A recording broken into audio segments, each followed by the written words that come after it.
جب آپ سوچنے کی صلاحیت کو استعمال نہیں کریں گے نا تو اس کا نقصان یہ ہوگا کہ خود آپ کی اس صلاحیت کو زنگ لگ جائے گا. اچھا.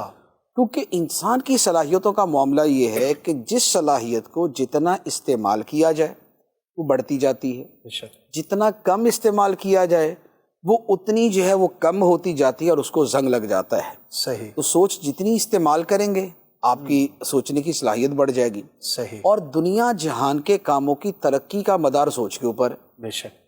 اب اگر نہیں سوچیں گے تو گویا آپ کی ترقی رک گئی، اور اگر آپ سوچیں گے تو گویا آپ نے ترقی کی راہیں کشادہ کر دی، ترقی کی راہیں کھل جائیں گی آپ کے سامنے. صحیح. اسی لیے دنیا میں آج تک جو کچھ بھی ہوا ہے وہ نہ سوچنے سے نہیں ہوا، وہ سوچنے سے ہوا ہے. صحیح. تو لہٰذا جب آپ پرانے طرز عمل سے تھوڑا سا ہٹ کے سوچنے کی کوشش کریں گے تو آپ کے سامنے بہت سارے راستے کھل جائیں گے. صحیح. پانی جب ایک جگہ کھڑا رہتا ہے نا تو اس میں بو پیدا ہو جاتی ہے، بے شک. اسے کہتے ہیں پانی سڑ گیا.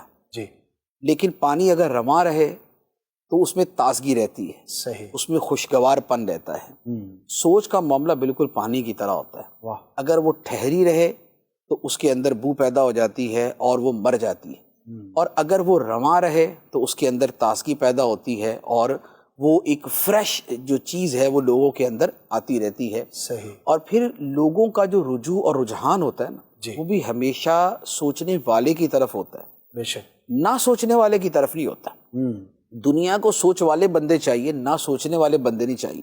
صحیح. اسی لیے اب دنیا کے اندر آئیڈیاز کی قیمت ہوتی ہے، آئیڈیاز کی قیمت ہوتی ہے. اور ایون کہ یہ جتنے بھی ایجادات ہوتی ہیں، انوینشنز ہیں، ڈسکوریز ہیں، تو اس کو پیٹنٹ کیا جاتا ہے اور اسے اپنے نام پہ وہ کروا لیتے ہیں نا کہ بھئی یہ ہماری ہے تو اب یہ ہماری ہوگی. اب اس کے اوپر کروڑوں اربوں روپیہ لوگ کماتے ہیں. ایسے ہی. تو اس کے پیچھے بھی کیا چیز ہے؟ اس کے پیچھے بھی سوچ ہی ہے کہ وہ سوچ نے ہی ان کو کہاں سے کہاں پہنچا دیا. صحیح. تو لہذا سوچ کے ذریعے انسانی زندگی رواں رہتی ہے، اس میں تازگی آتی ہے، وہ آگے بڑھتی ہے، ترقی کے راستے کھلتے ہیں. اور پھر یہ سوچنے کی پریکٹس جو ہے زندگی کے بیسیوں مسائل کا حل بھی کرتی ہے کہ یہ والی پریکٹس دماغ کو چونکہ تیز رکھتی ہے، اس کی صلاحیت کو جوان رکھتی ہے. تو اب جب کبھی مشکل آتی ہے تو اسے نکلنے کے راستے بھی انسان کے سامنے آ جاتے ہیں.